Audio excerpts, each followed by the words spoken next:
অবশ্যই বলতে পারো, শেয়ার করতে পারো, আমি চেষ্টা করবো 100% সমাধান করার, আদারওয়াইজ আমি টপিকে যাব।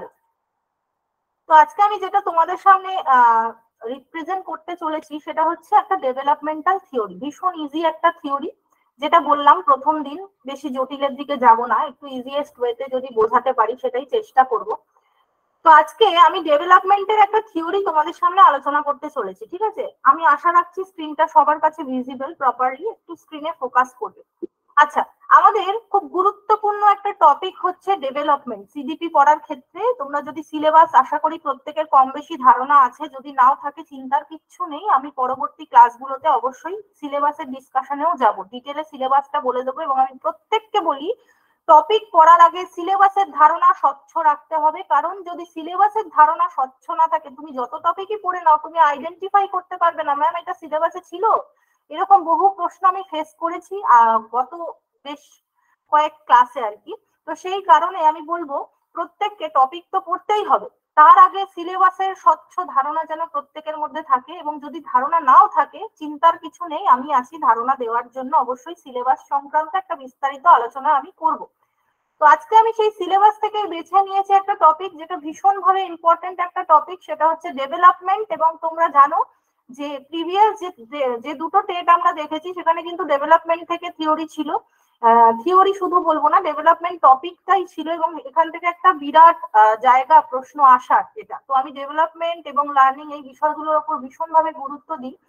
তো আজকে যেটা পড়াবো সেটা হচ্ছে ডেভেলপমেন্টাল একটা থিওরি, ঠিক আছে? তো থিওরিতে যাওয়ার আগে আমি একটু জিজ্ঞেস করব ডেভেলপমেন্ট সম্পর্কে কে কি জানো?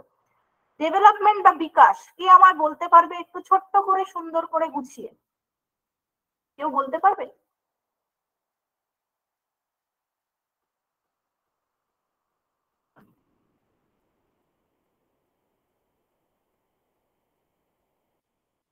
আমি জানি এখানে প্রত্যেকেই কম বেশি বিকাশ সংক্রান্ত বিষয়টা জানে, তো আমি আশা করছি কেউ একজন অন্তত একটু বলুক। ম্যাম কোশ্চেন আবার রিপিট করেন। কোশ্চেনটা হচ্ছে ডেভেলপমেন্ট বা বিকাশ কি, নিজের মতো করে, কোনো বইয়ের ভাষা চাইছি না, তুমি কি জানো ডেভেলপমেন্ট সম্পর্কে, বিকাশ সম্পর্কে তোমার কি ধারণা?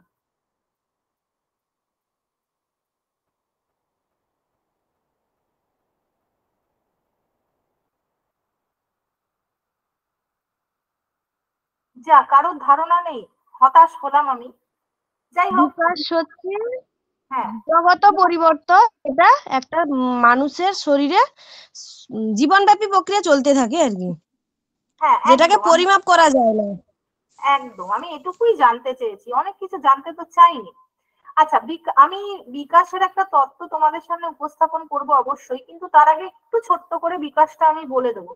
দেখো, একটা শিশু যখন জন্মগ্রহণ করে, আমরা প্রত্যেকেই একদিন ছোট ছিলাম, বা আমাদের বাড়িতেও অনেক শিশু আছে, আশেপাশে আমরা দেখি শিশুদের, দেখবে একটা শিশু যখন জন্মগ্রহণ করে ধীরে ধীরে বয়স বৃদ্ধির সাথে সাথে কিন্তু শিশুর মধ্যে বেশ কিছু পরিবর্তন আসে। কি কি পরিবর্তন আসে আমরা বলতে পারি? প্রথম কথা, তার আকৃতি, দেহের গঠনগত পরিবর্তন হয়।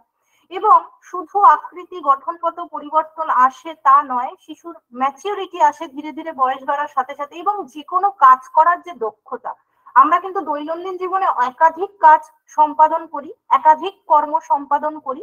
তো আমাদের কিন্তু সেই কাজগুলো করার জন্য দক্ষতার প্রয়োজন হয়, যে দক্ষতাগুলো কিন্তু বয়স বৃদ্ধির সাথে সাথে আমাদের মধ্যে বিকশিত হয় বা আমরা লাভ করি দক্ষতাগুলো। ঠিক যেমন আমি একটা ছোট্ট এক্সাম্পল দেবো, দেখো আমরা জন্মানোর পরই কিন্তু কেউ লিখতে পড়তে শিখে যায় না, তাই না? আমাদেরকে কিন্তু ধরে ধরে শেখানো হয়, অ আ ক খ এগুলো শেখানো হয়, প্রথমে পড়ানো হয়, তারপরে কিন্তু আমাদের লিখতে শেখানো হয়। প্রথম অবস্থায় কিন্তু আমরা কখনোই পেন বা পেন্সিল ইউজ করতে জানি না, সেটা কিন্তু আমাদের শিখতে হয়। দেখবে তোমার ছোটবেলায় যতই শেখানো হোক তুমি কিন্তু যথাযথভাবে পেন্সিল ধরতে পারো না। আস্তে আস্তে তোমার বয়স বৃদ্ধির সাথে সাথে কিন্তু তুমি বুঝতে শেখো যে একটা পেন্সিলকে কিভাবে কাজে লাগাতে হয়, এবং কিভাবে সেটাকে কাজে লাগিয়ে মনের ভাব প্রকাশ করবে বা কোনো বিষয়কে লিখে প্রকাশ করতে হয়। তাহলে এই যে তোমার মধ্যে পরিবর্তনটা এলো, এটা কিসের জন্য এলো? অবশ্যই তোমার হাতের পেশি শক্ত হয়েছে বলে তুমি শক্ত করে পেন্সিল ধরতে পারছো, এটা একটা কথা।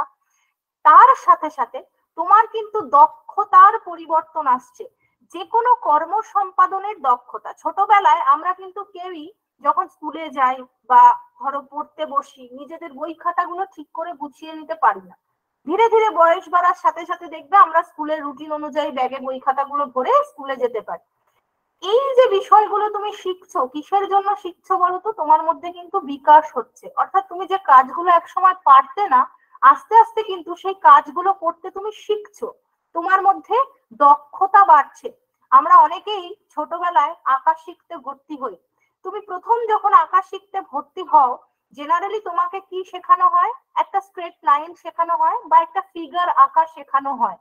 তুমি প্রথমেই একেবারে খুব সুন্দর এঁকে ফেলতে পারো না। দীর্ঘদিনের অনুশীলনের পর কিন্তু তোমার মধ্যে অঙ্কন সংক্রান্ত যে দক্ষতা সেটা বিকাশ লাভ করে, বা তুমি কিন্তু দক্ষ হয়ে ওঠো আঁকার ক্ষেত্রে বা অঙ্কনের ক্ষেত্রে, অর্থাৎ তোমার মধ্যে গুণের পরিবর্তন আসছে। তো বেসিক্যালি আমরা বিকাশ বলতে যেটা বুঝি, যে আমার মধ্যেকার কোনো গুণ যেটা ধীরে ধীরে বয়স বাড়ার সাথে সাথে আরো ম্যাচিওর্ড হয়, আরো পরিণত হয়। আমরা একটা কাজকে আগে যেভাবে করতাম, বয়স বৃদ্ধির সাথে সাথে সেই কাজ করবার যে মান, গুণগত মান, সেটার যে পরিবর্তন বা উন্নতি সাধন, এটাকেই কিন্তু আমরা বিকাশ বলে জানি। এটাকে আমি ক্লিয়ার করতে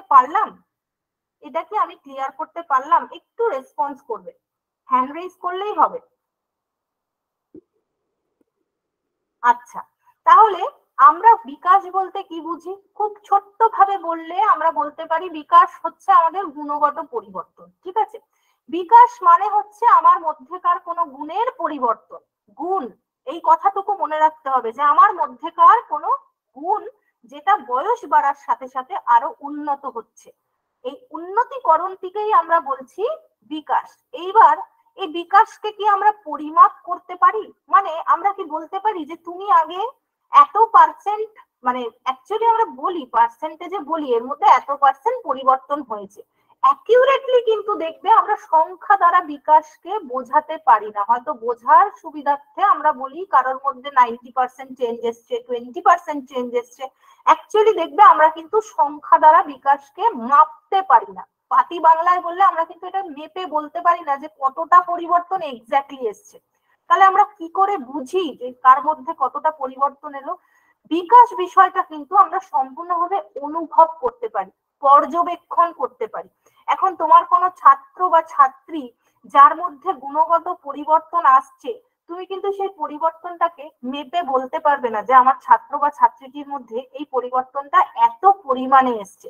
তুমি কি করতে পারবে? একজন শিক্ষক হিসেবে বা একজন গার্ডিয়ান হিসেবে তুমি কিন্তু সেটাকে অনুভব করতে পারবে, পর্যবেক্ষণ করতে পারবে। তাই আমরা কিন্তু বিকাশকে সবসময় বলি এটাকে কিন্তু পরিমাপ করা যায় না, কারণ এটা আমাদের গুণের পরিবর্তন এবং গুণকে আমরা সবসময় পর্যবেক্ষণ করি। ঠিক আছে, এইবার দেখো আমরা বিকাশের ক্ষেত্রে বেশ কিছু থিওরিজ পাই। আচ্ছা, কি কি থিওরিজ আমরা পাই? কে জানে বিকাশের সাথে যুক্ত কোন কোন থিওরি আছে? দেখি সিলেবাস সংক্রান্ত ধারণা কার কতখানি।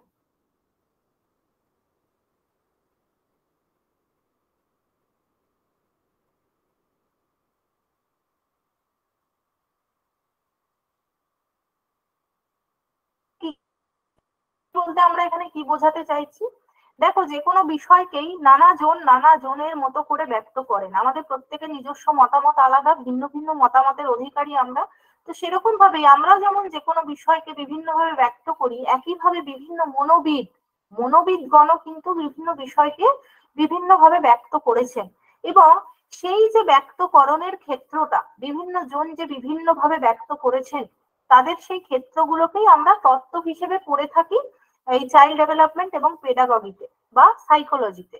তো আমরা মূলত বিকাশের ক্ষেত্রে আমাদের সিলেবাসের অন্তর্ভুক্ত যে কয়েকটি থিওরি পাই, তার মধ্যে অন্যতম উল্লেখযোগ্য হচ্ছে পিয়াজেট, কোহলবার্গ এবং ভাইগটস্কির থিওরি। ঠিক আছে, অর্থাৎ এই তিনজন নিজেদের মতো করে বিকাশ প্রক্রিয়াকে ব্যক্ত করেছেন, যার মধ্যে আমি আজকে তোমাদের ভাইগটস্কির ধারণাটা একটু উপস্থাপন করব তোমাদের সামনে, যে ভাইগটস্কি কিভাবে বিকাশকে বললেন। ভীষণ ইজি একটা থিওরি, ইজি হলেও এখান থেকে জানার মতো অনেক কিছু আছে।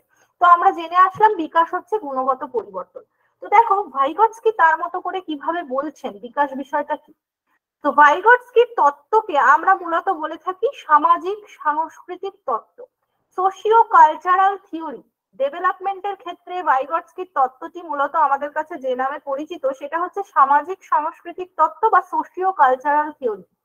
এছাড়াও এটাকে আমরা সোশ্যাল কনস্ট্রাকটিভিজম নামেও জেনে থাকি, যেটাকে বলা হচ্ছে সামাজিক নির্মিতিবাদ।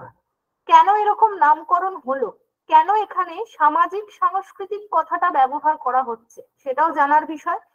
তো মূলত ভাইগটস্কি যখন এই একটা শিশুর বিকাশকে ব্যক্ত করতে গেলেন, ভীষণ ভালোভাবে শুনবে, এমন ভাবে বোঝাবো যেন থিওরিটা একদম স্বচ্ছ হয়ে যায়, বই পড়তে হবে না। কেন আমরা এটাকে সামাজিক সাংস্কৃতিক তত্ত্ব বলছি? কারণ ভাইগটস্কি যখন একটা শিশুর ডেভেলপমেন্টকে ব্যক্ত করতে গেলেন বা তিনি যখন বললেন একটা শিশুর বিকাশ কিভাবে হয়, তিনি সেক্ষেত্রে যে দিকটার প্রতি গুরুত্ব দিলেন সেটা হচ্ছে সমাজ এবং সংস্কৃতি। অর্থাৎ ভাইগটস্কি বলছেন একটা শিশুর বিকাশ কিন্তু এমনি এমনি ঘরে বসে হয়ে যাবে না। আমরা জেনারেলি বলছি তো বয়স বাড়ার সাথে সাথে আমাদের মধ্যে গুণের পরিবর্তন আসে, কিন্তু ভাইগটস্কি এটা মানতে নারাজ। তিনি বলছেন তুমি ঘরে বসে থাকলে তোমার কিন্তু গুণের পরিবর্তন এমনি এমনি আসবে না। তাহলে তোমাকে কি করতে হবে? তোমার মধ্যেকার এই গুণগত পরিবর্তন আসার জন্য যেটা প্রয়োজন সেটা হচ্ছে তোমার যে সমাজ, তোমার যে সংস্কৃতি, তার সাথে তোমায় মিথস্ক্রিয়া করতে হবে। মিথস্ক্রিয়া কি? খুব ইজিলি বললে মেলামেশা করতে হবে। তো দেখো, আমরা জন্মসূত্রে প্রত্যেকেই কোনো না কোনো একটা সমাজের মধ্যে অবস্থান করি। প্রত্যেকেরই নিজস্ব একটা সংস্কৃতি থাকে, প্রত্যেকের আছে। তো এই যে তুমি একটা নির্দিষ্ট সমাজকে বিলং করছো, একটা সংস্কৃতিকে বিলং করছো, এই সমাজ এবং সংস্কৃতিতে যখন তুমি থাকছো তখন কিন্তু কন্টিনিউয়াসলি তুমি সেই সমাজের বা সংস্কৃতির অন্যান্য মানুষদের সাথে মেলামেশা করছো, এবং এই মেলামেশা করার দরুন কিন্তু তুমি তাদের কাছ থেকে বেশ কিছু অভিজ্ঞতা, জ্ঞান, ধারণা লাভ করছো। সেই ধারণা, অভিজ্ঞতা বা জ্ঞানগুলোই কিন্তু তোমার মধ্যে গুণের পরিবর্তন নিয়ে আসছে, এটা ভাইগটস্কি বলছেন। আরো একবার বলছি, ভাইগটস্কি তাহলে কোন বিষয়কে গুরুত্ব দিলেন? ভাইগটস্কি বললেন কোন শিশুর ঘরে বসে এমনি এমনি ডেভেলপমেন্ট হয়ে যাবে না।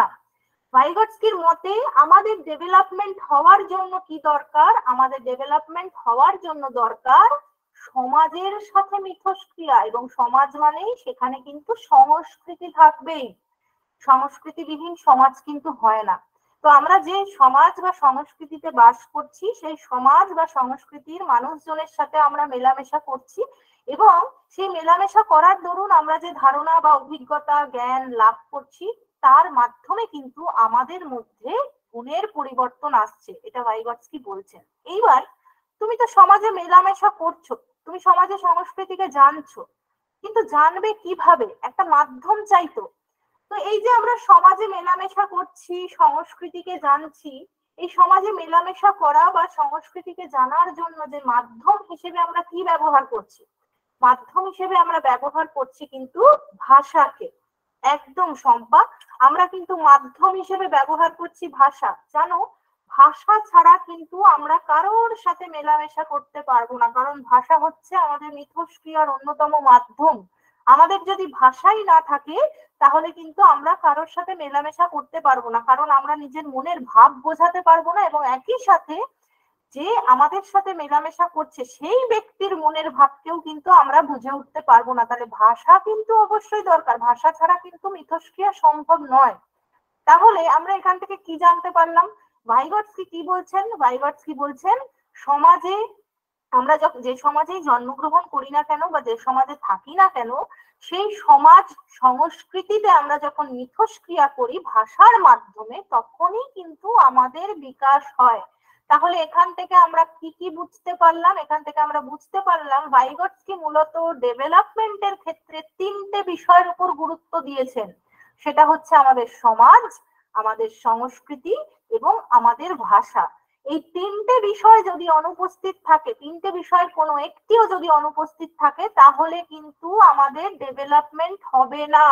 এটাই ভাইগটস্কির তত্ত্বের মুখ্য বিষয়, এটুকু মাথায় রাখতে হবে যে সমাজ, সংস্কৃতি এবং ভাষা এই তিনটে বিষয়ের একটাও যদি ব্যক্তির মধ্যে অনুপস্থিত থাকে তাহলে কিন্তু ব্যক্তির ডেভেলপমেন্ট হওয়া পসিবল নয়। এইবার কেন এটাকে নির্মিতিবাদ বলা হলো? নির্মিতিবাদ বা কনস্ট্রাকটিভিজম কেন বলা হলো কেউ জানো?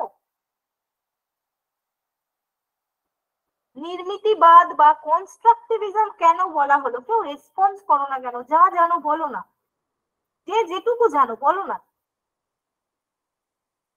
যে সমাজ, সংস্কৃতি আর ভাষা তিনটির একত্রিত বলে মনে হয় কনস্ট্রাকটিভিজম বলা হয়। তিনটার না, গঠন, হ্যাঁ হ্যাঁ বলো বলো। এটি শিশুর জ্ঞান নির্মাণ করে। সমাজ, সংস্কৃতি, ভাষা তিনটি মিলে একটি শিশুর জ্ঞান নির্মাণে গঠনে সহায়তা করে। Very good, very good. আমরা এখানে নির্মিতিবাদ কথাটা প্রয়োগ করছি বারবার। নির্মিতিবাদ কথাটা কেন প্রয়োগ করছি এটাও তো জানতে হবে। এটা তো ডেভেলপমেন্টাল থিওরি, তাহলে নির্মিতিবাদ কথাটা কেন আসছে এটাও জেনে রাখা দরকার। নির্মিতিবাদ এই কথাটার অর্থ হচ্ছে জ্ঞানের গঠন, ঠিক আছে? জ্ঞানের গঠনকে আমরা মূলত নির্মিতিবাদ বলি। কনস্ট্রাকটিভিজম কেন বলছি? কারণ এখানে ভাইগটস্কি মনে করছেন যে এই যে একটা শিশু ভাষার মাধ্যমে তার সমাজ এবং সংস্কৃতিতে মিথস্ক্রিয়া করছে, এর দ্বারা তার জ্ঞান গঠিত হচ্ছে, এবং জ্ঞান গঠিত হচ্ছে বলেই কিন্তু তার মধ্যে গুণগত পরিবর্তন আসছে। তাই এটাকে আমরা কিন্তু নির্মিতিবাদ বলছি। তো নির্মিতিবাদের অর্থই মনে রাখবে জ্ঞানের গঠন, যেখানে শিশু নিজেই নিজের জ্ঞানকে গঠন করে বলে বলা হয়।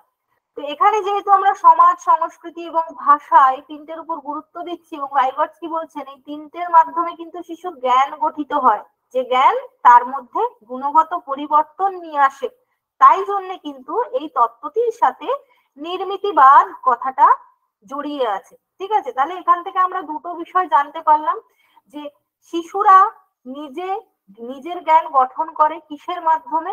তার সমাজ এবং সংস্কৃতিতে ভাষার মাধ্যমে মিথস্ক্রিয়া করার দরুন, এবং এর মাধ্যমে শিশুর মধ্যে ডেভেলপমেন্ট বা বিকাশ হয়। এটাই ভাইগটস্কির তত্ত্বের মুখ্য বক্তব্য। এইবার এখানে একটা বিষয় জানার, যে একটা শিশু জন্মের পর যখন ধীরে ধীরে বেড়ে ওঠে, প্রথমেই কিন্তু দারুণভাবে মিথস্ক্রিয়া করতে পারে তা নয়। আমরা জানি যে শিশুরা কিন্তু জন্মের পর ধীরে ধীরে যখন বেড়ে ওঠে, বিরাট একটা সমাজে যে প্রবেশ করে তা নয়, কারণ শিশুর কাছে তার প্রথম যে সমাজ থাকে সেটা হচ্ছে তার পরিবার, তাই না?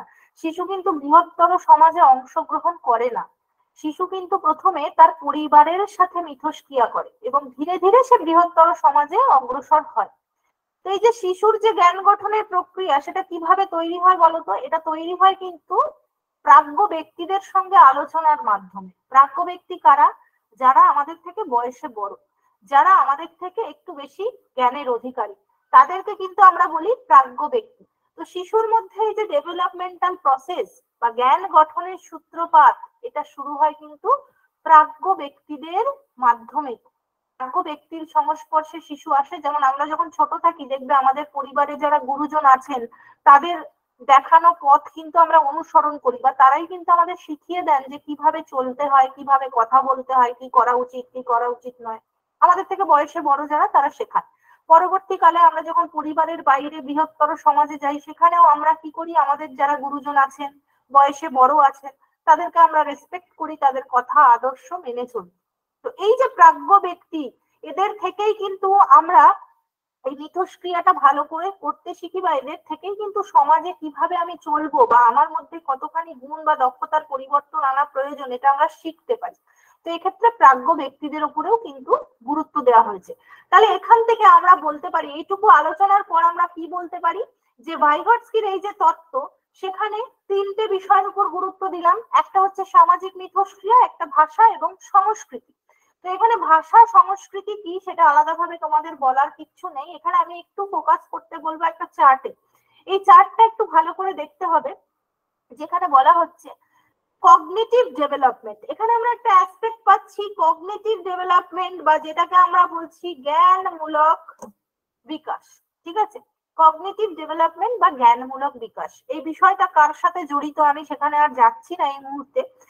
এই কগনিটিভ ডেভেলপমেন্ট সংক্রান্ত একটা থিওরি আমরা পাই ডেভেলপমেন্টে, যেটা পিয়াজেট বলে একজনের সাথে যুক্ত, তো আমি সেখানে যাচ্ছি না। এখানে কেন আমি কগনিটিভ ডেভেলপমেন্ট বলেছি, এবং এখানে তোমরা দেখতে পাচ্ছ যে এক পাশে আছে সোশ্যাল ইন্টারঅ্যাকশন, এক পাশে আছে ল্যাঙ্গুয়েজ, এবং মাঝখানে আছে কালচারাল কনটেক্সট। তো এই বিষয়টা আমরা ভালো করে একটু বুঝবো। দেখো, ভাইগটস্কির তত্ত্বে আমরা জেনারেলি দেখলাম কি, আমরা সমাজে মিথস্ক্রিয়া করি ভাষার মাধ্যমে। তো ভাইগটস্কি বলছেন আমরা আমাদের ভাষাকে কাজে লাগিয়ে সমাজে মিথস্ক্রিয়া করছি, যার দরুন আমার মধ্যে কি হচ্ছে, জ্ঞানমূলক বিকাশ হচ্ছে বা জ্ঞানের গঠন হচ্ছে। আবারও বলছি, ভাইগটস্কি কি বলছেন এখানে, আমরা আমাদের ভাষাকে কাজে লাগিয়ে সমাজে মিথস্ক্রিয়া করছি, যার দরুন আমার মধ্যে জ্ঞান গঠন হচ্ছে বা আমার কগনিটিভ ডেভেলপমেন্ট হচ্ছে।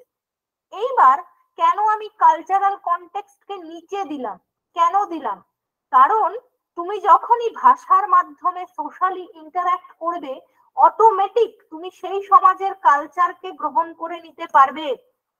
তুমি যখনই ভাষার মাধ্যমে একটা সমাজের সাথে মিথস্ক্রিয়া করবে, সেই সমাজের ভাষাকে বুঝতে পারবে, তুমি অটোমেটিক্যালি সেই সমাজের সংস্কৃতিকে বুঝতে পারবে এবং গ্রহণ করাটা তোমার কাছে সহজ হবে। কিরকম সহজ হবে?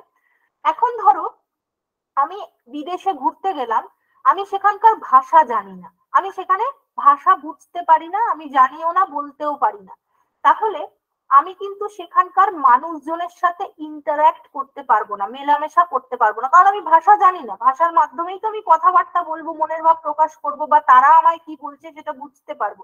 তো আমি যেহেতু ভাষা জানি না, আমি সেই সমাজে মেলামেশা করতে পারছি না। এইবার সেই সমাজের অবশ্যই কিছু সংস্কৃতিগত ক্ষেত্র থাকবে, অনুষ্ঠান, আচার, রীতিনীতি। এবার আমি যদি সেই আচার, অনুষ্ঠান, রীতিনীতিতে পার্টিসিপেট করতে যাই, আমি কি সেই আচার, অনুষ্ঠান, রীতিনীতিকে গ্রহণ করতে পারবো? পারবো না, কারণ তাদের ওখানে কি অনুষ্ঠান হচ্ছে, কি নির্দেশ দেওয়া হচ্ছে, কি বলা হচ্ছে ভাষার মাধ্যমে আমি কিছুই বুঝতে পারছি না। তাহলে আমি তো সংস্কৃতিকে গ্রহণ করতে পারছি না।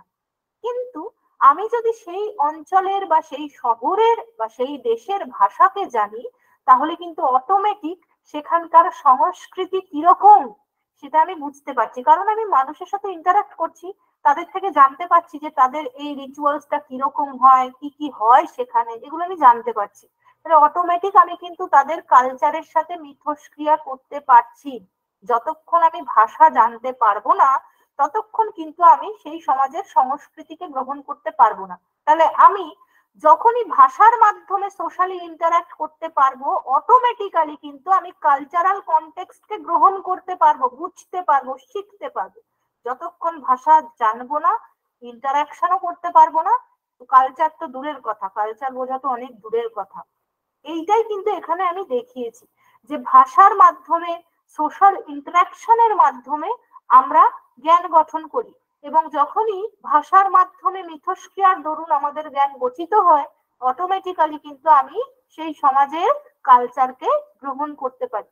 কে বুঝতে পারেনি এই জায়গাটা? এবার আমায় বলো, কে বুঝতে পারেনি এই জায়গাটা? ম্যাম, ওই কালচারাল কনটেক্সটটা নিচে কেন বসিয়েছেন ওইটা বলুন একবার। হ্যাঁ, নিচে কেন বসিয়েছি দেখো, নিচে বসানোটা শুধু দেখলে হবে না, এই যে অ্যারোটা আমি দুদিকে দিয়েছি, দেখো কালচারাল কনটেক্সটে যে অ্যারোটা আমি দিয়েছি সেটা দুদিকের আছে। সেটাই আমি বললাম যে কালচারকে বোঝার জন্য আমার ভাষা এবং সোশ্যাল ইন্টারাকশন দুটোই প্রয়োজন। আমি ভাষা জানলে তবেই সোশ্যালি ইন্টারঅ্যাক্ট করতে পারবো, এবং যখন ভাষার মাধ্যমে সমাজে মেলামেশা করতে পারবো, তাহলে অটোমেটিক্যালি আমি কিন্তু কালচারকে বুঝতে পারবো। তাই অ্যারোটাকে ফোকাস করতে হবে যে আমরা অ্যারোটা কোন দিকে দিয়েছি। আমি বলছি একটা সমাজের কালচারকে বোঝার জন্য আমার কিন্তু ভাষা এবং মিথস্ক্রিয়া দুটোই দরকার। আমার ভাষা এবং মিথস্ক্রিয়া দুটোই দরকার, তবে কিন্তু আমি সংস্কৃতিকে গ্রহণ করতে পারবো। বুঝতে পারলে এবার? এই অ্যারোটাকে হ্যাঁ ম্যাম। করতে হবে, আর কিছুই না। তাহলে এখানে আমরা দেখলাম ভাইগটস্কি কিন্তু জ্ঞান গঠনের উপর গুরুত্ব দিয়েছেন, ভাইগটস্কি কিন্তু জ্ঞান গঠনের উপর গুরুত্ব দিয়েছেন বিকাশের ক্ষেত্রে, এবং তিনি বলছেন আমাদের ভাষা এবং আমাদের যে সমাজে মিথস্ক্রিয়া, এই দুটো যখন প্রপারলি হবে, ভাষার আয়ত্তীকরণ এবং সমাজে মিথস্ক্রিয়া যখন প্রপারলি হবে, তখন আমাদের মধ্যে জ্ঞান গঠিত হবে। এবং যেহেতু আমি ভাষা জানি এবং মিথস্ক্রিয়া করতে পারি, আমি অটোমেটিক সেই সমাজের কালচারকে গ্রহণ করতে পারবো বা বুঝতে পারবো। এইটাই হচ্ছে এখানের বিশেষত্ব, এই জায়গাটার বিশেষত্ব এটাই। আশা করি এখানটা কারোর বুঝতে আর অসুবিধা নেই, যদি থাকো বলতে পারো, আবারও বলে দেবো। আশা করি এই জায়গাটা বুঝতে কারোর অসুবিধা নেই। এই হচ্ছে ভাইগটস্কির তত্ত্বের মেন তিনটে জায়গা, যেখানে তিনি ভাষা, সামাজিক মিথস্ক্রিয়া এবং সংস্কৃতিকে গুরুত্ব দিয়েছেন, এবং অবশ্যই তিনি বলেছেন আমাদের জ্ঞান গঠন হতে হবে, যার দরুন আমাদের মধ্যে কিন্তু গুণের পরিবর্তন বা বিকাশ হবে এবং জ্ঞান গঠন হওয়ার জন্য ভাষা, সামাজিক মিথস্ক্রিয়া এবং কালচার তিনটেই দরকার। ঠিক আছে, এই হচ্ছে ভাইগটস্কি তত্ত্বের মুখ্য জায়গা। তবে এই মুখ্য জায়গাটি ছাড়াও ভাইগটস্কি আরো কিছু বিষয়ের উপর গুরুত্ব দিয়েছেন। কিসের উপর গুরুত্ব দিয়েছেন? দেখো, ভাইগটস্কি এক্ষেত্রে একটু শিখনকে টেনে এনেছেন। কি কারণে তিনি শিখনকে টানলেন? কারণ শিখন ছাড়া বিকাশ হবে না। আমরা যে বলছি আমাদের মধ্যে দক্ষতার পরিবর্তন আসবে তবে আমরা সেটাকে বিকাশ বলবো, এই দক্ষতার পরিবর্তন হয় কেন? এই দক্ষতার পরিবর্তন হয় কিন্তু আমাদের কিসের জন্য? আমরা কোনো বিষয়কে শিখি তাই। তোমরা একটু এই জায়গাটা দেখবে, ঠিক আছে? তোমরা একটু স্ক্রিনে এই জায়গাটা দেখবে। এখন আমি ওই সংজ্ঞাগুলোয় যাচ্ছি না, এখানটা একটু দেখবে, আমি বুঝিয়ে দিচ্ছি বিষয়টা। তো এক্ষেত্রে ভাইগটস্কি যেটা গুরুত্ব দিলেন সেটা হচ্ছে, তিনি বলছেন আমরা যে এই গুণের পরিবর্তনের কথা বলছি বা আমাদের দক্ষতার পরিবর্তন আসবে, অবশ্যই আসবে, কিন্তু সেই দক্ষতার পরিবর্তন আসার জন্য আমরা তো মিথস্ক্রিয়া করছি, ভাষার মাধ্যমে কালচারকে গ্রহণ করতে পারছি, সব ঠিক আছে, কিন্তু দক্ষতার পরিবর্তন কিন্তু শিখনের দ্বারা আসে। তাই তিনি কিন্তু তার ডেভেলপমেন্টের তত্ত্বে শিখনকেও গুরুত্ব দিয়েছেন। একটা শিশু কিভাবে শেখে, কিভাবে শিখনের দ্বারা তার মধ্যে তার গুণগত পরিবর্তনগুলো সাধিত হয়। তো এই যে শিখন বিষয়টা গুরুত্ব দিয়েছেন, এই শিখন বিষয়কে গুরুত্ব দেওয়ার ক্ষেত্রে তিনি বেশ কিছু নতুন টার্ম এখানে আলোচনা করেছেন। কি কি টার্ম? দেখো, ভাইগটস্কি বলছেন একটা শিশু যখন কোনো বিষয়কে শিখছে, একটা শিশু যখন কোনো বিষয়কে শেখে, তখন সে সেই কাজটা নিজে একা করার চেষ্টা করে। এক্ষেত্রে আমি প্রত্যেককে এক্সাম্পল দিতে পারি। আমাদের বাড়িতে প্রত্যেকের হয়তো ছোট শিশু আছে বা আমাদের পরিবারে কেউ না কেউ আছে, তাদের যদি তুমি দেখো, দেখবে শিশুটা কিন্তু, ধরো একটা বাচ্চা যখন একটু একটু করে বেড়ে উঠছে, একটা সময় হয়তো জামা পড়তে পারতো না, মা পরিয়ে দিত, একটু বয়স বাড়ার সাথে সাথে মোটামুটি 2-2.5 বছর হয়ে গেলে বাচ্চাটি দেখবে বলে আমি একা করব, আমি একা ভাত খাবো, যে কোনো কাজ সে বলে কি আমি একা করব। অর্থাৎ সে যখন শিখছে বিষয়টাকে, তার মধ্যে ভীষণ ভাবে আগ্রহ থাকে, সে ইন্ডিপেন্ডেন্টলি একা একা কাজটা করবে। ঠিক আছে, একা করার একটা চেষ্টা তার মধ্যে আছে। কেউ সাইকেল চালানো শিখছে, দেখবে পারুক না পারুক একটা সাইকেল নিয়ে হাফ প্যাডেল করে সে সারা পাড়া ঘুরে বেড়াচ্ছে, 1000 বার পড়ে যাচ্ছে, বাট সে কিন্তু তার চেষ্টা ছাড়ছে না, সে একা একা চেষ্টা করছে। তো এই যে কোনো বিষয় যখন একটা শিশু শেখে, ভাইগটস্কি বলছেন যে একটা শিশু যখন কোনো বিষয়কে শেখে, সে সবসময় চেষ্টা করে আমি বিষয়টা একা একা করব, একা একা কাজটা করব, ক্যান ডু ইন্ডিপেন্ডেন্টলি, সে চায় আমি একা কাজটা করি।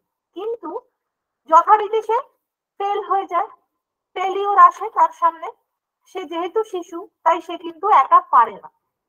এইবার যখন সে একা করতে পারছে না, তখন একটা প্রত্যাশা জন্মে। কিসের প্রত্যাশা? কেউ যদি আমায় একটু সাহায্য করতো তাহলে আমি কাজটা হয়তো করতে পারতাম। এই যে প্রত্যাশাটা শিশুর মধ্যে জন্মায়, দেখবে তখন কিন্তু শিশু কারোর একটা সাহায্য চায়, যে মা এটা একটু করে দাও না, আমি পারছি না। বা এই যে সাইকেল চালানো, আমার সাইকেলটা একটু ধরো না, আমি একটু চালাই। এই যে তোমার কাছে শিশুটা প্রত্যাশা করছে, বা কোনো প্রাজ্ঞ ব্যক্তি বা বয়সে বড় কোনো ব্যক্তির কাছে সে প্রত্যাশা করছে, এই প্রত্যাশামূলক ক্ষেত্রটা যেখানে শুরু হচ্ছে, সেই ক্ষেত্রটাকে বলা হচ্ছে ZPD। এটাকে আমরা বলছি জোন অফ প্রক্সিমাল ডেভেলপমেন্ট। কাকে বলছি জোন অফ প্রক্সিমাল ডেভেলপমেন্ট? যে স্তরে একটা শিশু নিজে করতে না পারার দরুন কোনো বয়সে বড় ব্যক্তির সাহায্য আশা করছে। একটা শিশু যে কোনো বিষয় শেখার সময় সে চেষ্টা করে একা একা কাজটা করার, কিন্তু যখন সে কাজটি করতে সক্ষম হয় না, তখন কিন্তু সে আশা করে তার থেকে বয়সে বড় কেউ তাকে একটু সাহায্য করুক। এই যে তার মনে একটা প্রত্যাশার সৃষ্টি হচ্ছে, এই স্তরটাকে ভাইগটস্কি বলছেন ZPD স্তর। এটাকে আমরা বলছি জোন অফ প্রক্সিমাল ডেভেলপমেন্ট। এই স্তরে কি হয়, শিশু ভাবে যে আমি কাজটা করতে পারবো যদি কেউ আমায় একটু গাইড করে বা সাহায্য করে। এই যে ZPD স্তরে শিশু প্রত্যাশা করছে যে কেউ তাকে একটু সাহায্য করবে। এই সময় অবশ্যই কেউ এগিয়ে আসে। যিনি এগিয়ে আসছেন, যে ব্যক্তি এগিয়ে আসছেন, তিনি হচ্ছেন মোর নলেজেবল আদার। এখানে একটু স্পেলিংটা মিস্টেক আছে, একটু দেখে নেবে।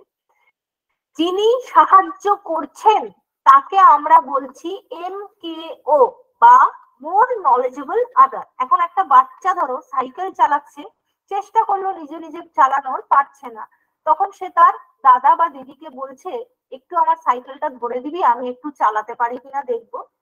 এই যে শিশুর মনে প্রত্যাশা জন্মাচ্ছে যে দাদা বা দিদিকে বললে হয়তো আমাকে একটু সাহায্য করবে সাইকেলটা চালাতে, এই সময় থেকে শুরু হয়ে যাচ্ছে জোন অফ প্রক্সিমাল ডেভেলপমেন্টের স্তর। ঠিক আছে, এবং এই সময় তার দাদা বা দিদি যেই তাকে সাহায্য করুক না কেন, তিনি কে? তিনি হচ্ছেন মোর নলেজেবল আদার, শিশুর থেকে বেশি জানে, শিশুর থেকে প্রাজ্ঞ ব্যক্তি, যে কিনা তাকে সাহায্যের জন্য এগিয়ে আসছে। এবং যে সাহায্যটা শিশুকে করা হচ্ছে সেটা হচ্ছে স্ক্যাফোল্ডিং। স্ক্যাফোল্ডিং কাকে বলছি আমরা? যে ধরনের সাহায্য আমরা শিশুকে প্রদান করছি সেই সাহায্যটাকে বলা হচ্ছে স্ক্যাফোল্ডিং। তাহলে স্ক্যাফোল্ডিং কে কিন্তু গুলিয়ে ফেললে হবে না। স্ক্যাফোল্ডিং হচ্ছে কাকে বলছি? স্ক্যাফোল্ডিং হচ্ছে সাহায্যটাকে বলছি, যে সাহায্যটা আমরা প্রদান করছি, যে সার্ভিসটা আমরা প্রোভাইড করছি, দ্যাট ইজ স্ক্যাফোল্ডিং। আর যে সাহায্য করছে ব্যক্তি, the person is more knowledgeable other, যিনি সাহায্য করছেন। ঠিক আছে, তো এই কি বললাম আরো একবার বলে দিই। ভাইগটস কি বলছেন? একটা শিশু যখন কোনো কিছু শিখছে, শেখার চেষ্টা করছে, সে সব সময় চেষ্টা করে আমি একা একা করব কাজটা, যথারীতি সে কাজটা করতে গিয়ে ফেল হয়। ফেলিওর যখন আসে তখন শিশুর মনে প্রত্যাশা জন্মায় যে আমাকে কেউ একটু সাহায্য করলে আমি পারবো কাজটা করতে, বা কেউ আমায় একটু সাহায্য করুক। এই যে তার মনে প্রত্যাশাটা জন্মাচ্ছে, এই স্তরে এসে তার মনে প্রত্যাশাটা জন্মাচ্ছে, একে আমরা কি বলছি? জেডপিডি। যে স্তরে শিশুর মনে প্রত্যাশাটা জন্মাচ্ছে যে কেউ সাহায্য করলে আমি কাজটা করে ফেলতে পারবো, এই প্রত্যাশা যখনই আসছে শিশুর মনে, তখন সেটাকে আমরা বলছি জোন অফ প্রক্সিমাল ডেভেলপমেন্ট। এবং এই জোনে দুটো আরো কাজ হচ্ছে। কি কাজ? একজন ব্যক্তি সাহায্যের জন্য এগিয়ে আসছেন, যিনি এগিয়ে আসছেন তাকে আমরা বলছি মোর নলেজেবল আদার।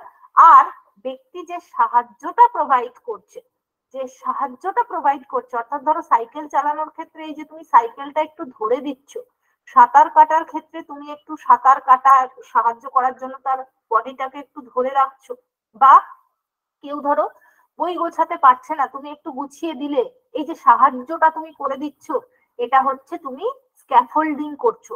শিক্ষা ক্ষেত্রে যেমন ধরো কোনো শিক্ষার্থী যদি নিজে নিজে চেষ্টা করে কোনো কাজ হয়তো করতে পারছে না, শিক্ষককে যদি একটু বলে যে আপনি একটু বলে দেবেন বা স্যার একটু হেল্প করুন না তাহলেই পারবো, যেই শিক্ষার্থী এই কথাটা বলছে যে স্যার একটু হিন্টস দিন, দেখবে আমরা অনেক সময় বলি একটু হিন্টস দিলে ম্যাম পারবো, বা একটু হিন্টস দিলে স্যার পারবো, এই যে তোমার মনে আসা যাচ্ছে যে স্যার একটু হিন্টস দিলে আমি পারবো, এটা হচ্ছে তোমার জোন অফ প্রক্সিমাল ডেভেলপমেন্টের স্তর শুরু হচ্ছে। এই সময় স্যার তোমায় যে হেল্পটা করছে সেটা হচ্ছে তিনি স্ক্যাফোল্ডিং করছেন। আর স্যার নিজে হচ্ছেন একজন এমকেও বা মোর নলেজেবল আদার। এক্ষেত্রে যেমন আমি কি উদাহরণ দিতে পারি? আমি আমার সিডিপি দিয়ে প্রত্যেককে এক্সাম্পল দিই, তোমাদেরও দেবো। তোমরা সিডিপির ধারণা ক্লিয়ার করতে এসছো, অবশ্যই সিডিপি জানতে এসছো, অবশ্যই প্রত্যেকে কম বেশি বাড়িতে পড়েছো, প্রত্যেকের কাছে বুক আছে, নোটস আছে, অবশ্যই আছে, পড়েছো। মনে হচ্ছে ধারণা স্বচ্ছ হচ্ছে না, একা একা চেষ্টা করে আমার একটা ইনস্টিটিউটে পড়তে হবে, অর্থাৎ তোমার মনে প্রত্যাশা জাগলো কি না আমি একা পড়ে সিডিপি পড়তে পারছি না, আমার একটা ইনস্টিটিউটের গাইডেন্স দরকার আমার। এই যে প্রত্যাশা তোমার মধ্যে জন্মেছে, এটা হচ্ছে তোমার জেডপিডি, জোন অফ প্রক্সিমাল ডেভেলপমেন্টের স্তর তোমার মধ্যে শুরু হয়েছে। এই সময় সিডিপি সংক্রান্ত ক্ষেত্রে আমি তোমায় সহায়তা করছি, এক্ষেত্রে আমি হলাম মোর নলেজেবল আদার। আমি তোমায় যে সহায়তা করতে এগিয়ে এলাম, আমি হলাম মোর নলেজেবল আদার। এবং আমি যে সহায়তাটা তোমায় করছি সিডিপি বোঝানোর ক্ষেত্রে, এটা হচ্ছে আমি তোমায় গাইড করছি, স্ক্যাফোল্ডিং করছি, সহায়তা প্রদান করছি। ঠিক আছে, এইটা কি ক্লিয়ার করতে পারলাম?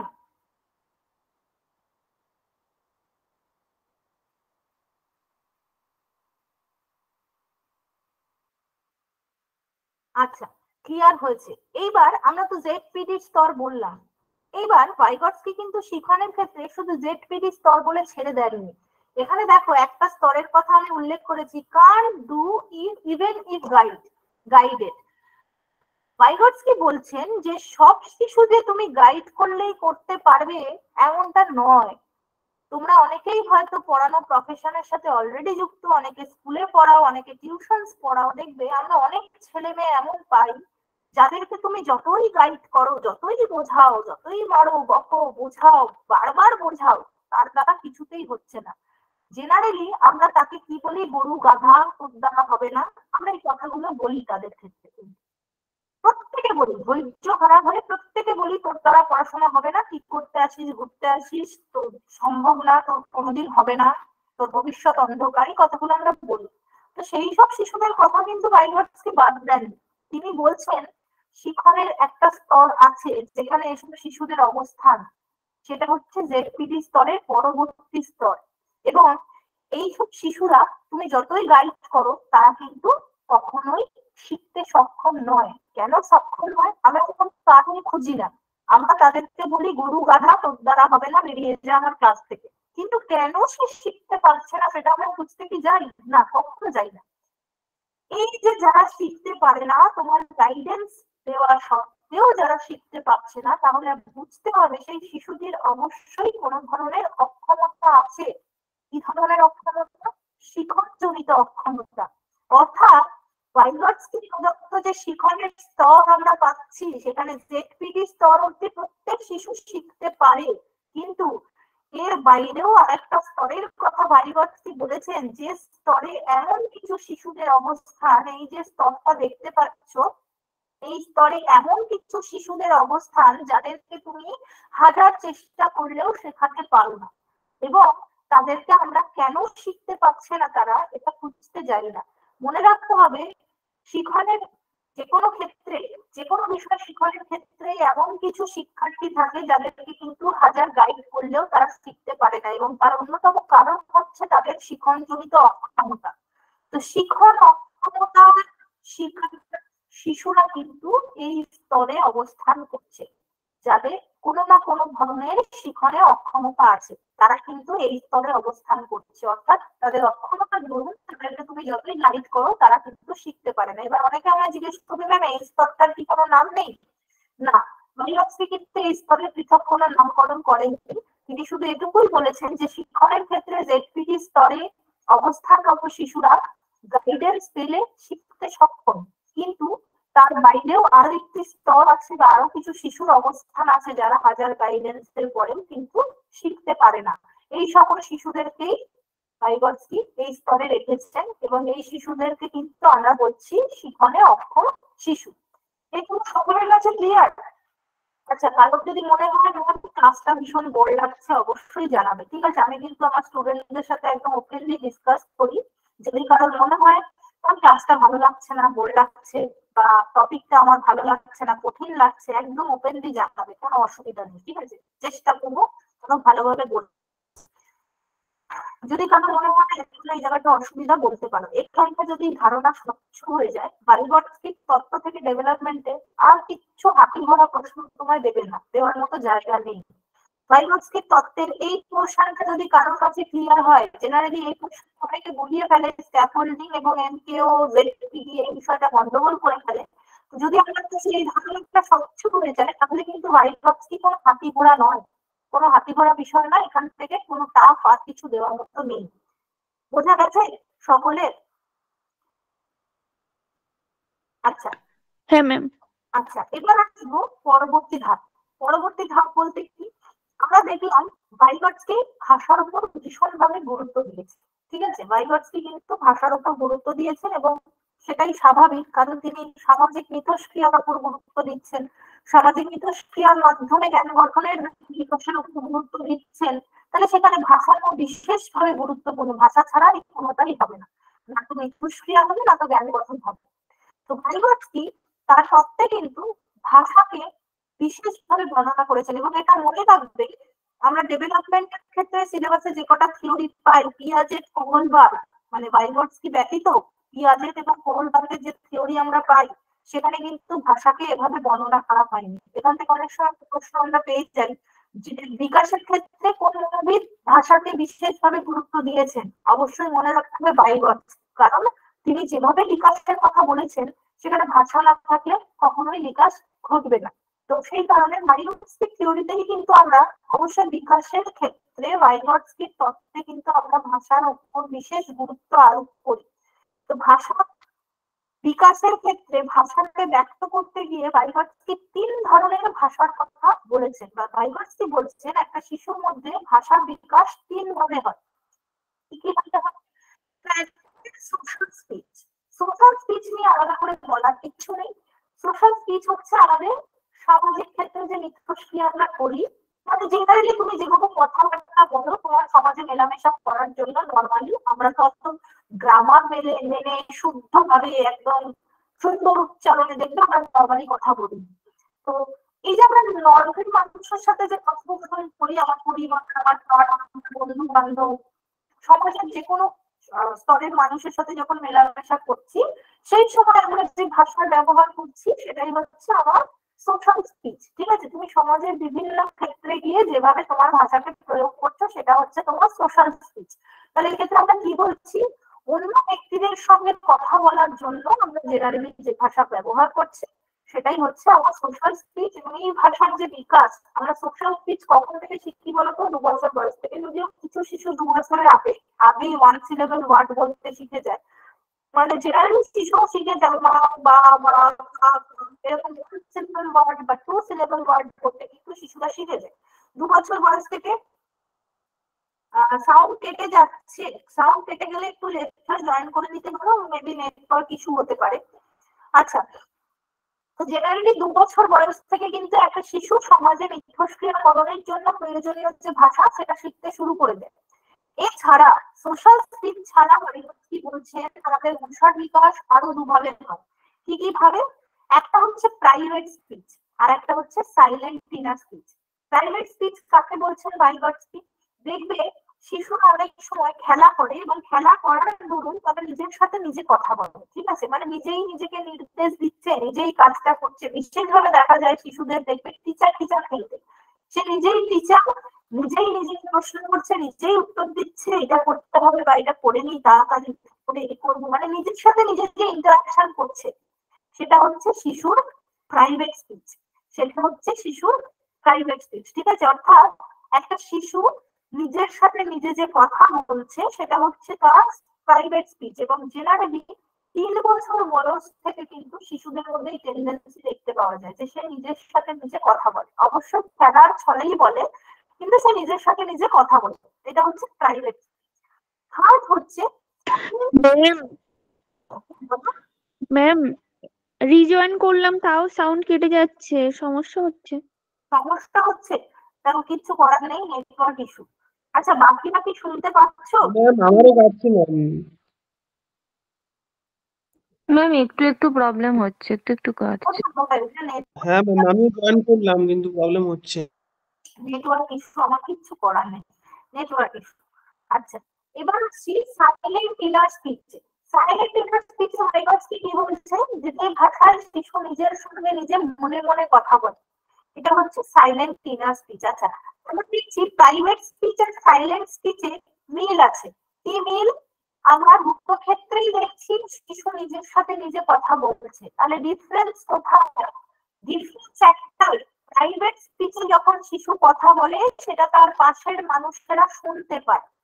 একটা 3 বছর বয়সের পর থেকে শিশু যখন নিজের সাথে নিজে ধরো কথা বলছে খেলার ছলে, সেই কথাটা তুমি যদি শুনতে পাও, সে যে নিজেকে নির্দেশনা দিচ্ছে, নিজেই কাজটা করছে, নিজের সাথে নিজে যা কিছু করছে, সেটা তুমি যখন শুনতে পাচ্ছ সেটা হচ্ছে প্রাইভেট স্পিচ। আর সাইলেন্ট ইনার স্পিচের বিশেষত্ব কি? এটা কিন্তু আমরা এখনো করি। এটা 7 বছর বয়স থেকে শুরু হয় এবং এটা কিন্তু আমরা এখনো করি। বয়স হয়ে গেল এখনো দেখবে আমরা মনে মনে কথা বলি, যেটা কেউ শুনতে পারে না। আমরা নিজের মনে মনে হয়তো কোনো সিদ্ধান্ত নিচ্ছি বা কোনো একটা কিছু চিন্তা করছি, নিজের সাথে নিজে কথা বলছি, এবং সেটা সাইলেন্টলি, আমার পারিপার্শ্বিক কেউ কিন্তু সেটা শুনতে পাবে না।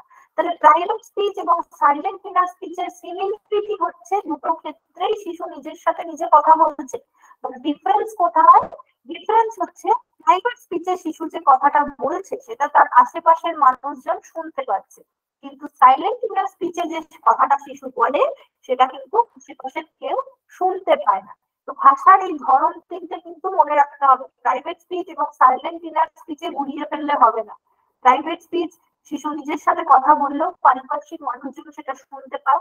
সাইলেন্ট ইনার স্পিচে শিশু নিজের সাথে যে কথাটা বলে সেটা সম্পূর্ণ তার ব্যক্তিগত, মনে মনে কেউ কিন্তু সেটা শুনতে পাবে না।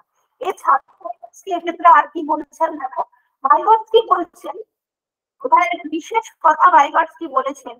তিনি বলছেন একটা শিশুর জন্মের পর থেকে 3 বছর বয়স পর্যন্ত তার যে ভাষা এবং চিন্তা ভাবনা সেটা আলাদা থাকে। আলাদা কেন থাকে বলতো? জন্মের পর থেকে শিশু 3 বছর অব্দি ভাষা প্রপারলি যে শেখা, 3 বছরের পর মোটামুটি সে কিন্তু গুছিয়ে কথা বলতে পারে। দেখবে 3 বছর বয়স অব্দি কিন্তু শিশুরা যথাযথভাবে যে গুছিয়ে একটা বাক্য বলা বা মনের ভাবকে ভালোভাবে প্রকাশ করা সেটা কিন্তু সে পারে না।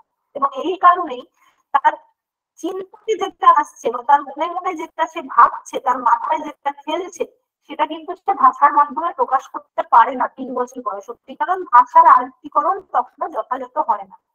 তাই সে হয়তো চিন্তা করছে একরকম, কিন্তু বলে বোঝানোর ক্ষেত্রে সেটা অন্যরকম হয়ে যাচ্ছে, কারণ ভাষার উপর তার দখল এখনো যথাযথ আসেনি। কিন্তু 3 বছর বয়সের পর যখন শিশুর ভাষার উপর দক্ষতা যথাযথ চলে আসে বা সে গুছিয়ে কথা বলতে শিখে যায়, তখন কিন্তু সে নিজের চিন্তা ভাবনাটা যথাযথভাবে অন্যের সামনে উপস্থাপন করতে পারে। তাই যেটা যদি বলা হয় 3 বছরের পর থেকে বলা হয়, একটা ভাইগটস্কি বলছেন যে 3 বছর বয়সের পর থেকে শিশুর ভাষা এবং চিন্তা ভাবনা একে অপরের সাথে মিশে যায়, অর্থাৎ শিশু যেটা ভাবে সেটাই ভাষার মাধ্যমে প্রকাশ করতে পারে এবং ভাষা ও চিন্তা ভাবনা একে অপরের উপর নির্ভরশীল হয়। অর্থাৎ সে যেটা চিন্তা করছে সেটা সে ভাষার মাধ্যমে বোঝাতে পারবে, কারণ ভাষা যদি যথাযথ না হয় বোঝাতে পারবে না, তাই চিন্তা ভাবনা ভাষার উপর নির্ভরশীল অবশ্যই হবে। তো 3 বছর অব্দি যেহেতু শিশু ভালো করে কথা বলতে পারে না, তাই কিন্তু তার ভাষার সাথে চিন্তা ভাবনার মিল থাকে না, সে যেটা চিন্তা করছে সেটা যথাযথভাবে ব্যক্ত করতে হয়তো পারে না। 3 বছরের পর থেকে কিন্তু সে যেটা চিন্তা করছে সেটা যথাযথভাবে ব্যক্ত করতে পারে। তাই এক্ষেত্রে আমরা বলছি 3 বছরের পর থেকে কিন্তু তার ভাষা এবং চিন্তা ভাবনা একে অপরের সাথে মিলে যায়। তো এই হচ্ছে ভাইগটস্কির থিওরি, কিচ্ছু কঠিন নয়। ভাইগটস্কির তত্ত্বের কিছু বিশেষ দিক আমাদের মনে রাখতে হবে, সেটা হচ্ছে ভাইগটস্কি কিভাবে বিকাশের কথা বললেন। ভাইগটস্কি বলছেন যে একটা শিশুর বিকাশের জন্য যেটা প্রয়োজন সেটা হচ্ছে সমাজে মিথস্ক্রিয়া করা। সমাজে মিথস্ক্রিয়া করা কিসের মাধ্যমে? না ভাষার মাধ্যমে। এবং ভাষার মাধ্যমে মিথস্ক্রিয়া করার দরুন সমাজের সংস্কৃতিকে গ্রহণ করতে হবে। তো ভাষা, সমাজে মিথস্ক্রিয়া এবং সংস্কৃতি, এই 3টের প্রভাবে শিশুর মধ্যে জ্ঞান গঠন হয়। এই জ্ঞান গঠনের দরুন শিশুর মধ্যে গুণগত পরিবর্তন সাধিত হয়। এটা হচ্ছে তার মতে বিকাশ কিভাবে হয়, এভাবেই তিনি বুঝিয়েছেন। তবে তিনি বিকাশ বোঝানোর সাথে সাথে শিক্ষণকেও গুরুত্ব দিয়েছেন, কারণ যে কোনো বিষয়ে দক্ষতা তখনই আসা সম্ভব যখন আমরা বিষয়টিকে শিখতে চেষ্টা করি। তো সেই কারণে ভাইগটস্কি কিন্তু শিক্ষণকেও ব্যক্ত করেছেন এবং শিক্ষণের ক্ষেত্রে তিনি কি বলছেন যে কোনো বিষয় শেখার ক্ষেত্রে একজন শিশু চেষ্টা করে নিজে নিজে বিষয়টি সফল করার বা কাজটি করার। তো যথারীতি সে পারে না, সে বাধাপ্রাপ্ত হয় এবং যখনই শিশুর সামনে বাধা আসে তখন সে আশা যে কেউ আমাকে একটু সাহায্য করলে আমি কাজটা করতে পারবো। এই যে আশা শিশুর মনে জন্মাচ্ছে, এই সময় থেকে শুরু হয়ে যায় শিশুর শিক্ষণের জোন অফ প্রক্সিমাল ডেভেলপমেন্ট। এবং এই ডেভেলপমেন্টে যে ব্যক্তি শিশুকে সাহায্য করেন তিনি হচ্ছেন নন নলেজেবল আদার, এবং যে সাহায্য শিশুকে প্রদান করা হয় সেটাকে বলা হচ্ছে স্ক্যাফোল্ডিং। তবে এই সাহায্য করলে শিশু শিখতে পারবে, এই স্তরের বাইরে আরো একটা স্তরের কথা কিন্তু ভাইগটস্কি স্বীকার করেছেন, যেখানে অবস্থান করে শিক্ষণে অক্ষমতা জনিত শিশু, অর্থাৎ যাদেরকে তুমি হাজার চেষ্টা করলেও গাইড করলেও তারা কিন্তু শিখতে পারে না। তো এই স্তরে কিন্তু সেই শিশুদের অবস্থান। এবং শুধু ভাইগটস্কি এই শিখন অব্দি বললেই ছেড়ে দেননি, তিনি কিন্তু ভাষার উপরেও গুরুত্ব আরোপ করেছেন, যে ক্ষেত্রে তিনি বলছেন আমাদের ভাষার বিকাশ 3 ভাবে হয়। এক হচ্ছে আমাদের সোশ্যাল স্পিচ, যেভাবে আমরা সমাজে কথা বলি তার মাধ্যমে আমাদের ভাষার বিকাশ হয়। এছাড়াও প্রাইভেট স্পিচ আর সাইলেন্ট ইনার স্পিচের মাধ্যমেও আমাদের ভাষার বিকাশ হয়। প্রাইভেট স্পিচে দেখা যায় যে 3 বছর বয়স থেকে একটা শিশু নিজের সাথে নিজে কথা বলতে শুরু করে এবং যে কথাগুলো পারিপার্শ্বিক মানুষজন শুনতে পায়, এটাকে বলা হচ্ছে প্রাইভেট স্পিচ। এবং তোমাদেরকে এক ধরনের ভাষা বিকাশের কথা ভাইগটস্কি বলেছেন, যেটা হচ্ছে সাইলেন্ট ইনার স্পিচ, যেখানে শিশু নিজের সাথে নিজেই কথা বলছে, তবে সেটা মনে মনে, কেউ শুনতে পাচ্ছেন। এবং মনে রাখতে হবে সাইলেন্ট ইনার স্পিচে কিন্তু আমরা এখনো কথা বলি, আমরা সারা জীবন কথা বলি সাইলেন্ট ইনার স্পিচে। যত বয়সী তোমার হোক, তুমি মনে মনে নিজের সাথে নিজে কথা বলা কখনোই বন্ধ করবে না। তবে এটা শুরু হয় কিন্তু 7 বছর বয়স থেকে, এবং 3 বছর বয়স পর্যন্ত যেটা চিন্তা করি সেটা ভাষার মাধ্যমে যথাযথ ব্যক্ত করতে পারি না, কারণ আমরা ভাষার আয়ত্তীকরণ যথাযথ করে উঠতে পারি না 3 বছর বয়স অবধি। তবে 3 বছর বয়সের পর যেহেতু আমরা ভাষা ভালোভাবে রপ্ত করে ফেলি, তাই আমরা কিন্তু আমাদের চিন্তা ভাবনাকে ভাষার মাধ্যমে সুন্দরভাবে বর্ণনা করতে পারি। এই হচ্ছে ভাইগটস্কির তত্ত্ব। এবার এই তত্ত্ব মেনে যদি তোমার শিক্ষাক্ষেত্রে পড়াতে হয়, তাহলে আমার বেশ কিছু বিষয় মনে রাখতে হবে। তাই ভাইগটস্কির মতো একজন টিচার হওয়া উচিত। ভাইগটস্কির তত্ত্ব করে আমরা যেটা বুঝলাম সেটা হচ্ছে আমরা সমাজে মিথস্ক্রিয়ার উপর গুরুত্ব দিচ্ছি শিশুর বিকাশের ক্ষেত্রে। তাহলে অবশ্যই শিক্ষক যিনি হবেন তিনিও এটাই মাথায় রাখবেন যে শিশুকে যেখানে শেখানো হচ্ছে সেখানে যেন সে যথাযথভাবে মিথস্ক্রিয়া করতে পারে, মিথস্ক্রিয়া যাতে হয় সেই কথা মাথায় রাখতে হবে। তবে তুমি একজন শিক্ষক হিসেবে কি করবে, এমন পরিস্থিতি গড়ে তুলবে যেখানে তোমার শিক্ষার্থীরা কিন্তু একে অপরের সাথে মিথস্ক্রিয়া করবে।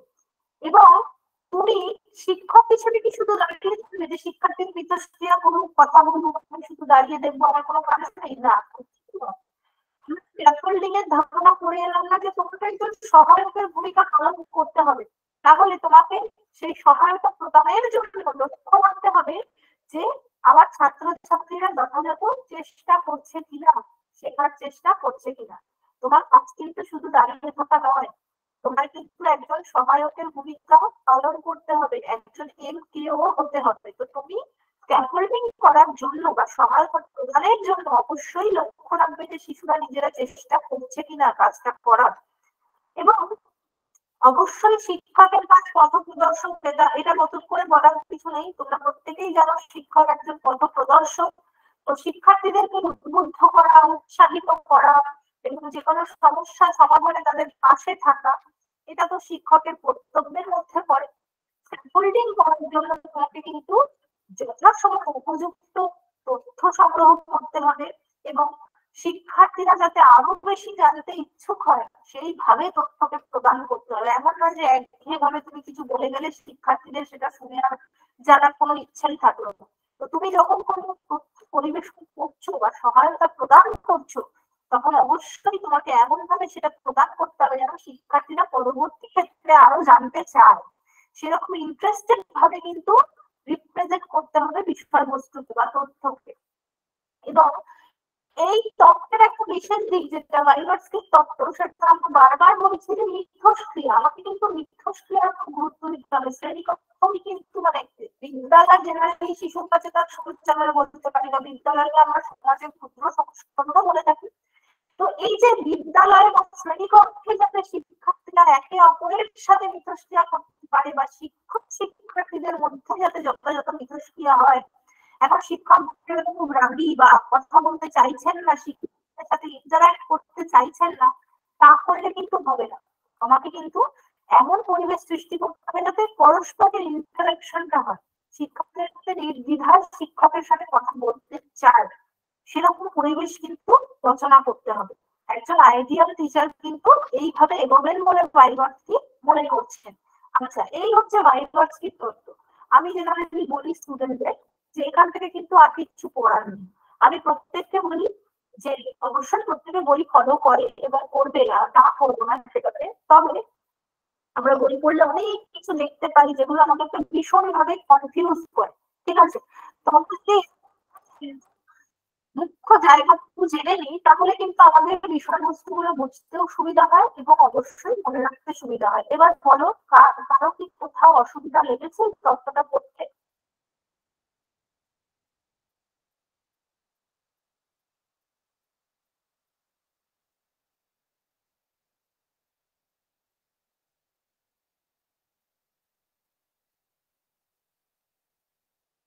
এই তো আমরা ভাইগটস্কির তথ্য ফলো করতে পারলাম না, মানে আমার সঙ্গে কেউ মিথস্ক্রিয়া করতে চাইছে না এই শ্রেণীকক্ষে। যেটা দেখা যাচ্ছে আমার সাথে কেউ মিথস্ক্রিয়া করতে চাইছে না শ্রেণীকক্ষে নাকি? স্যার ম্যাম বুঝতে পারছি ম্যাম। ম্যাম বুঝতে পেরেছি। হ্যাঁ হ্যাঁ, আচ্ছা এটা হচ্ছে দেখো আমি যেটা পছন্দ করি, অবশ্যই প্রত্যেক শিক্ষক শিক্ষিকাই এটা পছন্দ করে যে ক্লাসে একটু রেসপন্স, ঠিক আছে? এই রেসপন্সটা অনেকটা আমাদেরকে পড়ানোর ক্ষেত্রে এনকারেজ করে। তো যেই কারণে আমি বলবো যদি আগামী দিনে এখানে যারা আছো তারা যদি ক্লাস অ্যাটেন্ড করো, প্রত্যেককে বলবো রেসপন্স কিন্তু করতে হবে। তুমি যতটা বুঝতে পেরেছো, ভুল বোঝো, ঠিক বোঝো, যেটুকু যা জানতে পেরেছো অবশ্যই রেসপন্স করবে, তাহলে আমারও ভালো লাগে যে না আমি রেসপন্স পাই, ঠিক আছে? এবং অবশ্যই আরো একটা বিষয়, সেটা হচ্ছে আমরা যদি পরবর্তী ক্লাসে দেখা হয় আমাদের, অবশ্যই আশা রাখছি দেখা হবে, এবং দেখা হলে আমরা কিন্তু আগে সিলেবাসটা ভালো করে একটু বুঝবো। আজকে যেহেতু প্রথম ক্লাস, তো আমি সিলেবাসের দিকে গেলাম না, আমি একটা টপিক চেষ্টা করলাম উপস্থাপন করার। আমি প্রথমে যেটা প্রেফার করি সেটা হচ্ছে সিলেবাস নিয়ে একটু ডিসকাশন। তো আমি আগে সিলেবাস ডিসকাস করবো, এছাড়া জানবো কিভাবে আমি এগোবো সেটা একটু বলে রাখি। সেটা হচ্ছে আমি প্রত্যেকবারই যেভাবে এগোই এবারও সেভাবেই এগোবো। আমি বেসিক্যালি কোশ্চেন আলোচনায় প্রথমেই যাই না, কারণ আমি সেটা প্রেফার করি না। অনেকেই হয়তো এখানে আছো যারা মনে হতে পারে না কোশ্চেন দেবেন তো বাকি, অনেকে থাকে একটু তাড়াহুড়োতে প্র্যাকটিস। আমি প্র্যাকটিসকে অবশ্যই অবহেলা করছি না, গুরুত্বপূর্ণ প্র্যাকটিস করা। কারণ প্র্যাকটিস শুরু করার আগে যেটা দরকার সেটা হচ্ছে টপিক পড়া।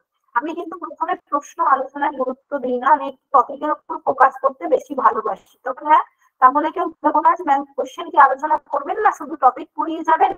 আমি শুরুর দিন থেকে প্রত্যেকটা একটা কথাই বলি, এটুকু ধৈর্য রাখতে হবে এবং ম্যামের ওপর আস্থা রাখতে হবে যে অবশ্যই প্র্যাকটিস হবে। কেউ যদি এমনটা ভাবে ধরুন টপিক পড়িয়ে যাচ্ছে, কোশ্চেন হচ্ছে না, আমি পড়বো না, পড়ে লাভ। আমি তাদের উদ্দেশ্যে একটাই কথা বলতে চাই যে শুধুমাত্র কোশ্চেন সলভ করে কিন্তু তুমি কখনো পাস করতে পারবে না, ঠিক যেভাবে শুধু টপিক পড়ে পাস করা যাবে না। তো আমি যেটা বলি সেটা হচ্ছে আমাদের দুটোকে ইকুয়ালি করতে হবে। একদিকে যেমন ডিটেলস জানতে হবে, তার সাথে কিন্তু কোশ্চেন আলোচনা করতে হবে। এবং কোশ্চেন আলোচনা করার আগে যেটা দরকার, টপিক গুলোকে একটু এগিয়ে নেওয়া। বেশ কিছুখানি ধারণা স্বচ্ছ হয়ে গেলে তারপরে কিন্তু আমরা ভালোভাবে কোশ্চেন সলভ করতে পারবো। তোমরা জানো স্যার তো বলেছে উইকলি টেস্ট থাকবে, যেরকম থাকে আর কি প্রত্যেকবারে সেরকম থাকবে। টেস্ট গুলো তোমাদের অনেকটা প্রিপারেশনে হেল্প করবে, ঠিক আছে? তো পেশেন্স কিন্তু লাগবে, পেশেন্স হারা হলে হবে না। অনেক আমি স্টুডেন্টদেরও দেখেছি যাদের ধৈর্য থাকে না, যে এত টপিক আমার পড়ার ধৈর্য নেই, কোশ্চেন দিন আলোচনা করে চলে যায় ব্যাস। এই মানসিকতা যদি কারো থেকে থাকে তাহলে কিন্তু তার পক্ষে স্কোর করা যথেষ্ট টাফ। আমি সবসময় বলবো টপিক ভালো করে পড়ো, কোশ্চেন আলোচনা অবশ্যই হবে, দুটোকে ইকুয়ালি চালাতে হবে, ঠিক আছে?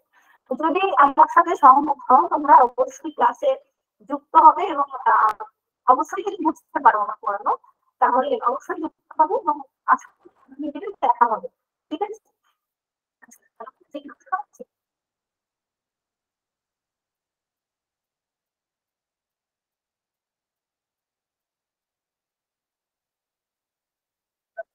ম্যাম শোনা যাচ্ছে না কিছুই।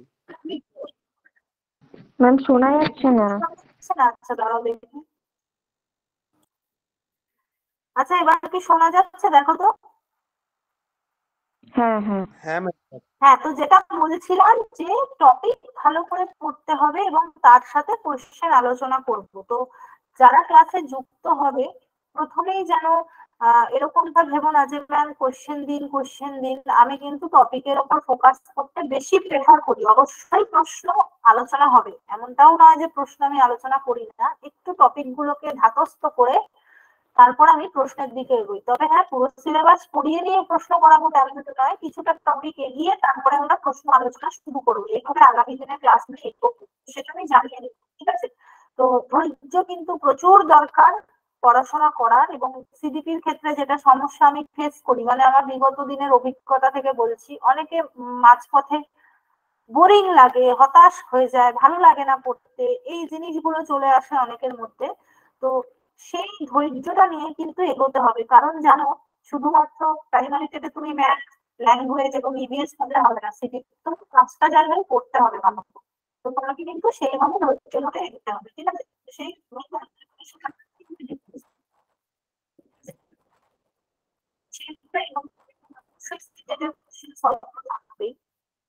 সিটেটের কোয়েশ্চেন থেকে এবছরও কিন্তু একটা কোয়েশ্চেন কমন ছিল, একটা কোশ্চেন এবছরও কমন ছিল।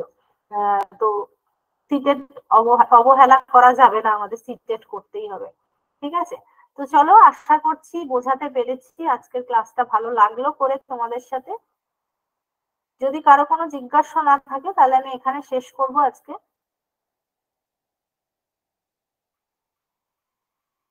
Good night ma'am. হ্যাঁ, আচ্ছা, তাহলে চলো, গুড নাইট সবাইকে। দেখা হবে আশা রাখি পরের ক্লাসে। ম্যাম, হ্যাঁ বলো।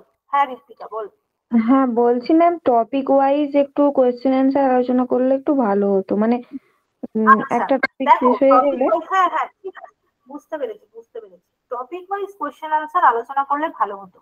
আমি যেটা ঠিক করেছি যে টপিকের সাথে, মানে প্রত্যেকটা টপিক পড়ানোর সাথে সাথে বেশ কিছু কোশ্চেন দেবো। আমি generally topic wise question answer কেন আলোচনা করি না, দেখো তার কারণটা আমি বলে দিই। একটা টপিক থেকে খুব বেশি প্রশ্ন বের করা সম্ভব হয় না, ঠিক আছে। এবার ধরো একটা টপিক থেকে হার্ডলি 10টা কি খুব জোর 15টা প্রশ্ন বের করা সম্ভব, অবশ্যই যদি বড় টপিক না হয়। যেমন এখন যদি আমরা ইনক্লুসিভ এডুকেশন পড়তে যাই, ইনক্লুসিভ এডুকেশনের মধ্যে দেখবে অনেকগুলো টপিক, মানে সাব টপিক আছে, যেগুলো এই যে শিখন অক্ষমতা, বঞ্চিত পিছিয়ে পড়া শিশু বা সৃজনশীল শিশু, ঠিক আছে, এখান থেকে আমি প্রচুর কোয়েশ্চেন বের করতে পারবো। কিন্তু যেগুলো ছোট টপিক, সেখান থেকে খুব বেশি প্রশ্ন বের করা পসিবল হয় না। তবে হ্যাঁ, এই কথাটা আমি মাথায় রাখবো যে টপিক ওয়াইজ তোমাদের ডিসকাশন, ঠিক আছে। আমরা যে ওভারঅল সিলেবাসে ডিসকাশন করি, এটা শেষের দিকে হবে, যখন আমরা সিলেবাস মোটামুটি কভার করে ফেলবো। তবে টপিক ওয়াইজ ডিসকাশনের বিষয়টা আমি নিয়ে আসছি এবার, কোনো অসুবিধা নেই, ঠিক আছে। যার যেটা সমস্যা জানাবে, চেষ্টা করব সেভাবে করার। ওই জন্য বললাম প্রত্যেকের ফিডব্যাক চাই আর কি, যে ম্যাম এইভাবে করলে ভালো হয়। প্রত্যেকের মতামত নিয়েই আমি পড়াই, প্রত্যেকের মতামত নিয়েই এগোই। তো যার যেখানে মনে হয়, যেমন ঋত্বিকা বললো, ঋত্বিকার এই বিষয়টা হলে ভালো হয়। আশা করি অনেকের মধ্যে এই বিষয়টা আছে, টপিক ওয়াইজ আলোচনা, মানে টপিক ওয়াইজ কোশ্চেন। অবশ্যই আমার হ্যাঁ বিষয়টা মাথায় আছে।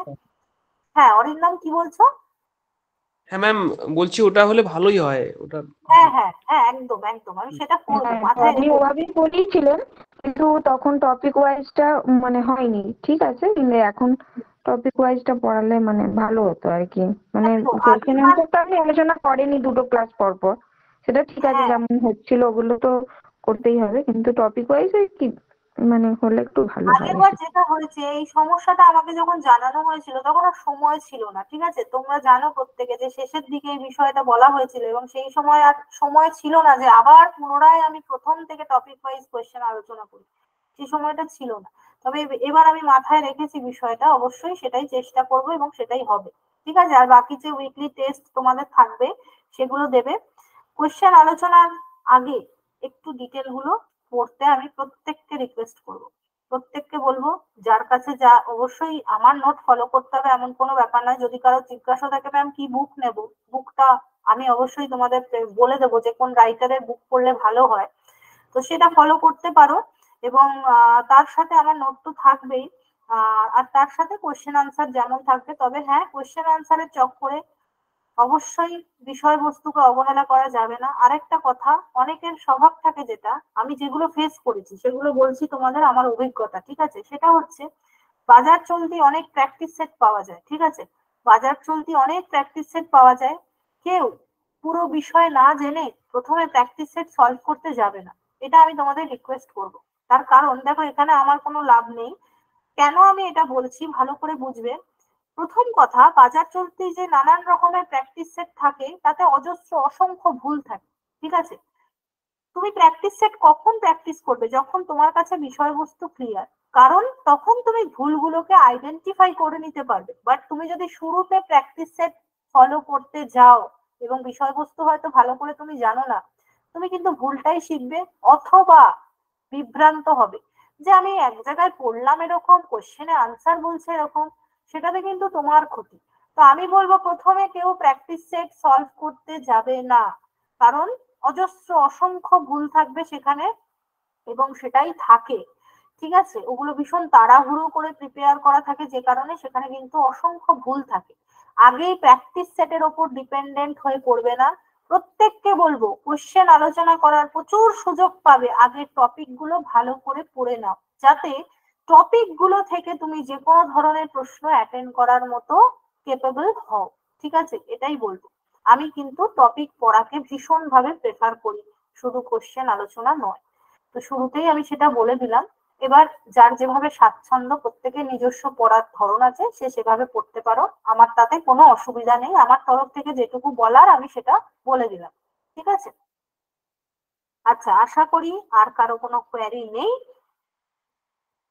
আর যাদের সিলেবাস সংক্রান্ত অসুবিধা আছে, একটু আমি বলবো সিলেবাসটা নিয়ে দেখো, বা যদি বলো আমি গ্রুপে প্রোভাইড করে দিতে পারি। যারা একেবারে নতুন আর কি, তাদের ক্ষেত্রে বলছি বেঙ্গলিতে ট্রান্সলেট করা সিলেবাস, যাতে টপিক গুলো বুঝতে সুবিধা হয়, তো সেটা আমি করে দিতে পারি, কোনো অসুবিধা নেই। সেখান থেকে দেখে নেবে, এবং যার কাছে যা ডেটা থাকবে আগে সিলেবাসের অন্তর্ভুক্ত বিষয়গুলোকে আইডেন্টিফাই করে নেবে, ঠিক আছে? অনেকের এরকম হয়, ম্যাম এটা সিলেবাসে আছে, বা এটা এখান থেকে না ম্যাম একটা কোশ্চেন পেয়েছি, এটা কি এটা তো আপনি করাননি।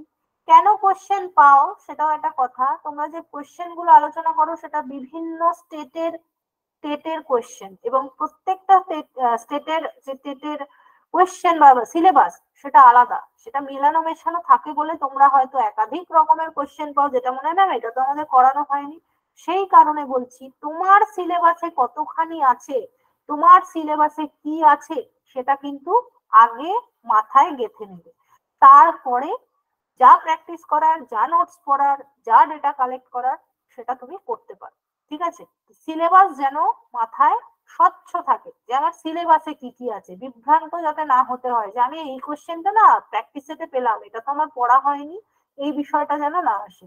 কতটুকু পড়তে হবে সেইটুকু কনফিডেন্স যেন নিজের মধ্যে থাকে, তারপর এগোনো, ঠিক আছে? তো চলো, আজকের মতো এ পর্যন্তই, দেখা হচ্ছে পরের ক্লাসে। গুড নাইট সকল। Good night ma'am.